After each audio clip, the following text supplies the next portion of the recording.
নমস্কার বন্ধুরা, আমি তুহিন আর আমার কিচেনে আপনাদের সবাইকে স্বাগত। আজ আপনাদের জন্য নিয়ে এসেছি একদম সহজ সরল পদ্ধতিতে একটা চিকেন কারি রেসিপি। পয়লা বৈশাখের দিন চটজলদি এই চিকেন কারিটা বানিয়ে খাওয়া দাওয়া করার পর আপনারা নিজের পছন্দ মতো যে কোনো বাংলা সিনেমা দেখতে যেতেই পারেন। বাংলা সিনেমা হোক বা হিন্দি সিনেমা সেটা আপনাদের চয়েস, কিন্তু আমি পার্সোনালি বাংলা সিনেমা পছন্দ করি তাই বললাম। আর এই চিকেন কারিটা ইনস্ট্যান্ট হয়ে যায়।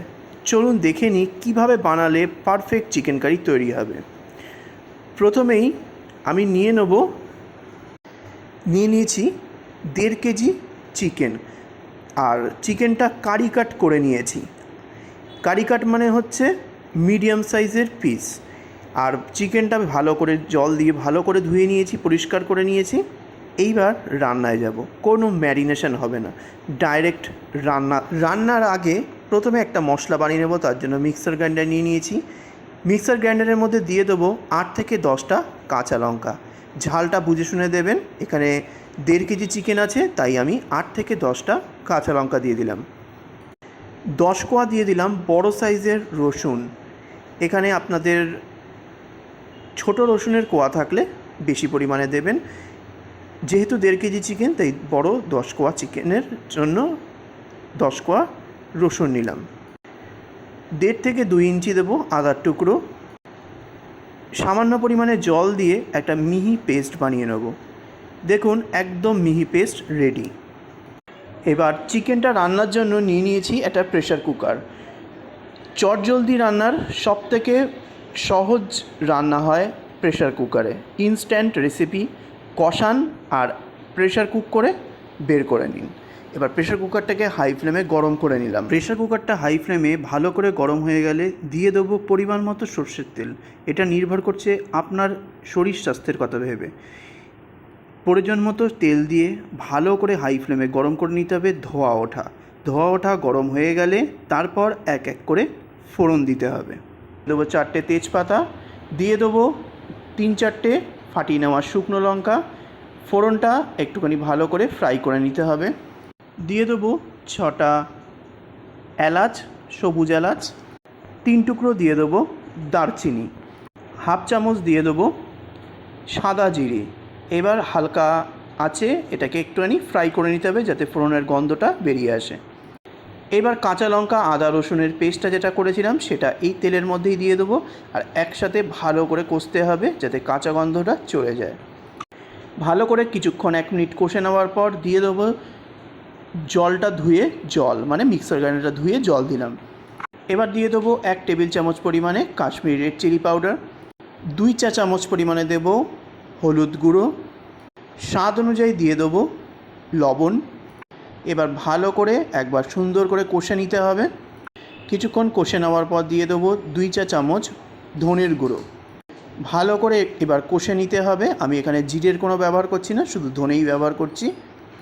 এবার দিয়ে দেবো 2টো মিডিয়াম সাইজের নর্মালি স্লাইস করে নেওয়া টমেটোটা দিয়ে কিছুক্ষণ একটু কষে নিতে হবে। নিয়ে এবার দিয়ে দেবো ধুয়ে জল ঝরিয়ে রাখা চিকেনের টুকরোগুলো। চিকেনটা দেওয়ার পর মশলা দিয়ে ভালো করে কষুন মনের সুখে। যত ভালো করে কষবেন চিকেনের ভেতরে মশলা ঢুকে যাবে। এইবার ভাবছেন তো পেঁয়াজ তো দিলাম না, পেঁয়াজ ভাজলামও না, তাহলে এই চিকেন কষা খেতে কেমন লাগবে একটু বাদেই দেখতে পাবেন। 2 মিনিট মতো চিকেনটা কষে নেওয়ার পর এবার দিয়ে দেবো 2টো বড় সাইজের পেঁয়াজ। একদম পাতলা পাতলা করে কেটে দিতে হবে, মোটা মোটা করে কাটলে কিন্তু চলবে না।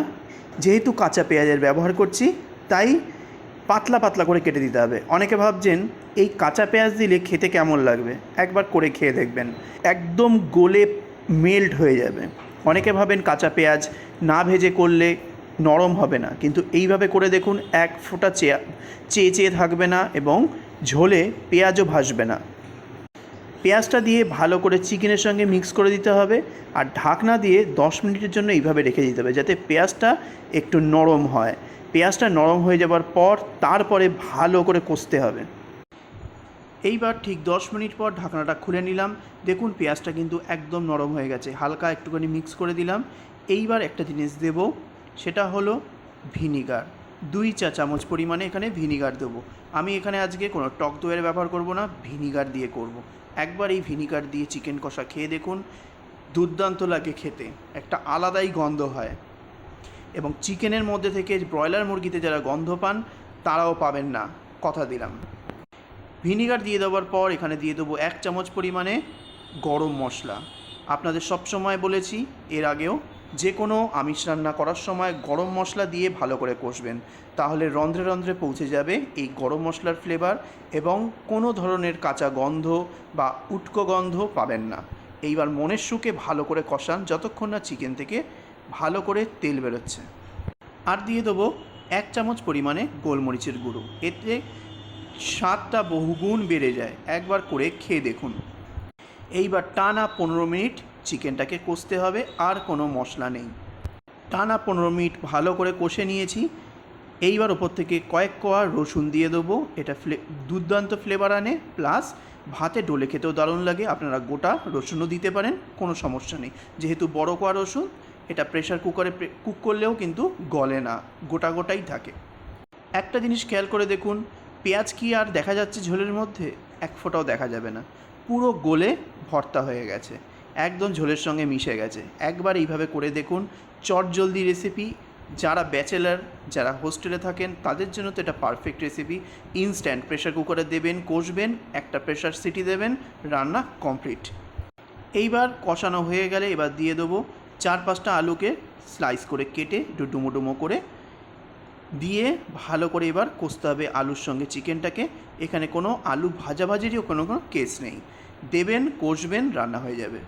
আলুটা দিয়ে ভালো করে মিক্স করে নিয়ে একটু কিছুক্ষণ কষে নিয়ে এইবার প্রেশার কুকারের লিডটা আটকে দেবো।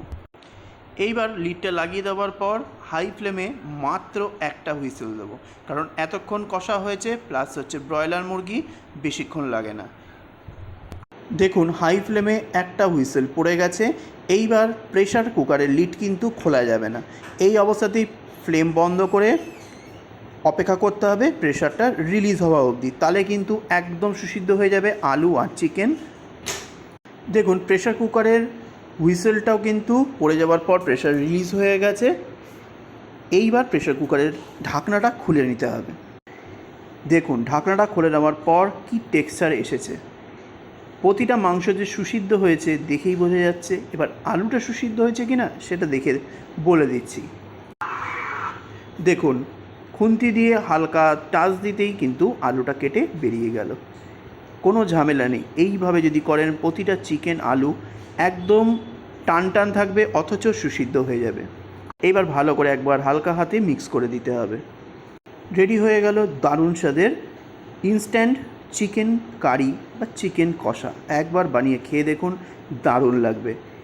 আজ আসলাম, নেক্সট দিন আবার একটা ভালো ভিডিও নিয়ে আপনাদের সামনে তুলে ধরবো। নমস্কার।